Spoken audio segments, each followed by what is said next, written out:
श्री श्रुतदेव जी, जिन भक्तों के हृदय में भगवान सदा निवास करते हैं, उनके चरण कमलों की मैं सदा सेवा करना चाहता हूँ। नवयोगीश्वर तथा श्रुतदेव से आरंभ कर व्रज गोपियों तक को उन्होंने अपने प्रेम के वश में कर लिया था। अन्य ऐसे ही जितने भी स्त्री या पुरुष भक्त हैं, सबके यश का मैं गान करता हूँ। जिन भक्तों के हृदय में भगवान वास करते हैं, उन्हीं के चरणों की धूल को मस्तक पर धारण करना चाहिए, क्योंकि उसी से मन को अखंड शांति मिलती है। नवयोगेश्वर आदि भक्त उन्हीं के अंतर्गत हैं। ये सब भगवान की भक्ति के आनंद का अनुभव करने में अत्यंत कुशल हैं, अर्थात इन्हें सच्ची रस रीत का ज्ञान है। ब्राह्मण श्री श्रुतदेव भी इन्हीं भक्तों की कोट में आते हैं। ये जनकपुर में रहते थे। एक समय श्री कृष्ण चंद्र निमिवंशी राजा श्री बहुलाश्य जी से मिलने जनकपुर पहुंचे और भेष बदलकर अपने कुछ साथियों के साथ श्री श्रुतदेव के घर पर ही गए। भगवान को अपने घर आया हुआ देखकर श्री श्रुतदेव के आनंद का बारा पार न रहा और वे दोनों हाथों को ऊंचा कर एवं कपड़ों को घुमा घुमा कर नाचने लगे।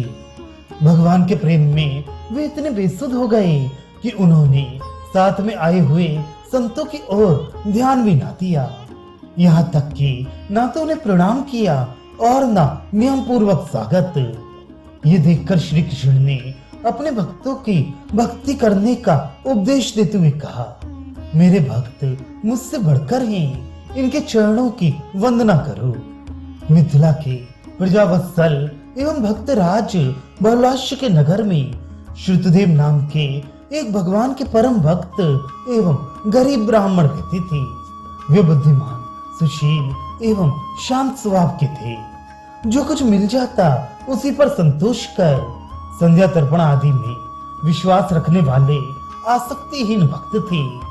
भक्त शिरोमणि राजा बहुलाश्य एवं परम भक्त ब्राह्मण श्रुतदेव दोनों ही भगवान श्री कृष्ण के अनन्य भक्त थे। बहुत दिन तक भगवान के दर्शन की अभिलाषा रखने पर दोनों को उनके दर्शन का सौभाग्य प्राप्त हुआ। भगवान द्वारकाधीश रथ पर चढ़कर मिथिलापुरी में आई। दोनों बहुलाश्य एवं श्रुतदेव ने जब उनके आगमन का समाचार सुना तो प्रसन्नता से नाच उठे। सभी नगरवासियों के साथ दोनों अनेक प्रकार के उपहार भेंट लेकर नगर के बाहर आए और श्री कृष्ण एवं उनके साथ आए नारद जी, वामदेव जी, अत्रि जी, व्यास जी, परशुराम जी, अरुणि जी, सुखदेव जी, बृहस्पति जी, कर्ण जी, मैत्रेय जी, च्युवन जी आदि सभी ऋषि मुनियों को प्रणाम किया।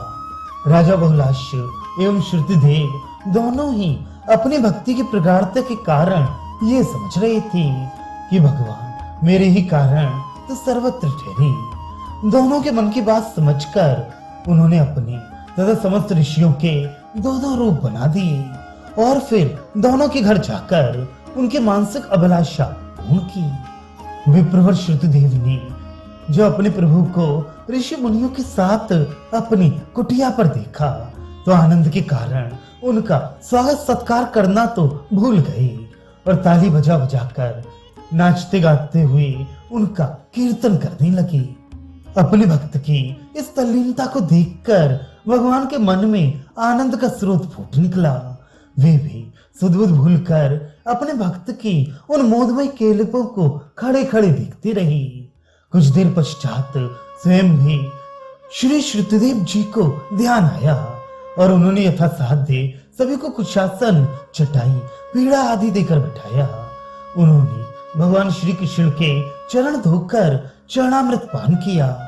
उनकी इस पूजा अर्चना की और अनेक प्रकार की स्तुतियों से उनकी प्रार्थना में लवलीन हो गए। कुछ समय पश्चात जब वे थोड़े सावधान हुए तो भगवान श्री कृष्ण ने उन्हें संतों का महत्व समझाया और उनका पूजन करने को कहा।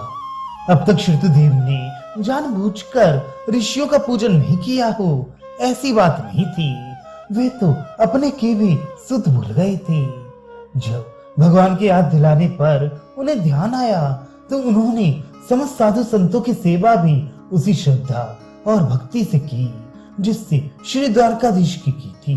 कुछ काल पर्यंत श्रुतदेव की कुटी में निवास कर भगवान उनसे विदा लेकर द्वारका चले गए और श्रुतदेव जी भी उनका चिंतन करते हुए कुछ समय के पश्चात उनके नित्य धाम को चले गए।